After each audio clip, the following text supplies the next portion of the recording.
Welcome to adding and adjusting a V-groove around an opening. V-grooves have become a tradition in modern mat design. They are a great way to add understated decoration, and with the CMC, they are a snap to cut. Here we are on Mat Designer's main screen. Click New Mat Design. Here's the new opening screen. We'll give the opening a size. We'll specify the borders.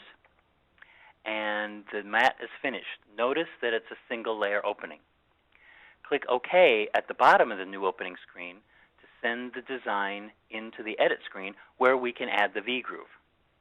Make sure the opening is selected. Click the Openings tab at the top and click the Add V-groove opening button at the bottom left under Other Openings. The V-groove offset dialog box pops up and asks you how far away you would like the V-groove to be from the opening. I want it just a little bit more than ½ inch away, so I'll type in 0.6 inches. Click OK and the V-groove appears. To cut the mat, click the Cut Mat button under Tools at the right. Here we are on the Cutting Preview screen. Mats with V-grooves cut from the front. Place the mat board face up in the CMC so that its left and bottom edges are under the clamps. Click the Cut button at the top right. If this is the first mat of the day, the head alignment screen will pop up.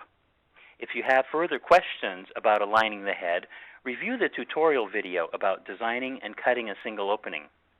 Once the head is aligned, click in the middle of the message and cutting will proceed. First, though, a message pops up that reminds you what tool to put in the machine and where to set the blade depth dial on the head. Once this is done, click OK and the cutting proceeds. First, the outside of the groove cuts, then the foot block rotates around and the inside of the groove will cut. If pieces of the groove are cut free, carefully brush them away. When the groove has finished cutting, the gantry will park at the left. The clamps will remain engaged, keeping the mat in place. There comes a reminder to return the blade depth setting so that the blade will cut all the way through the mat.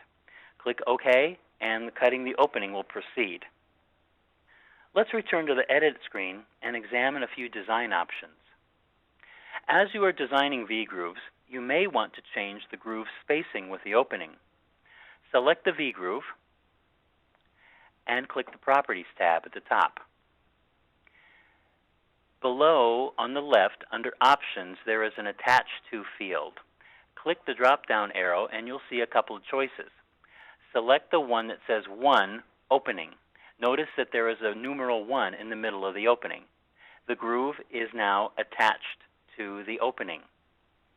Notice, too, that the distance from the groove to the opening is now 1 inch, and you are able to click the plus and minus buttons to make the groove go closer to or further from the opening. You get a visual reference of exactly where the groove is for your design fine-tuning. You are able to change the shape of the V-grooves using the template library too. Select the V-groove once again and click the Change button under Options. This opens the template library.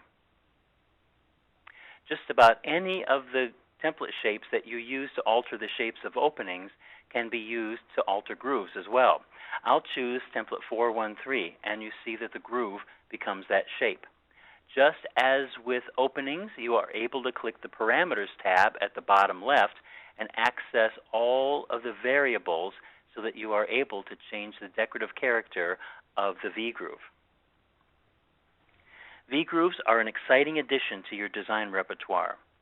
If this quick overview sparks an interest in learning more about working with decorative V-grooves, go to wizardint.com, click on the Education tab, and select Classes to see the other webinars regarding V-grooves.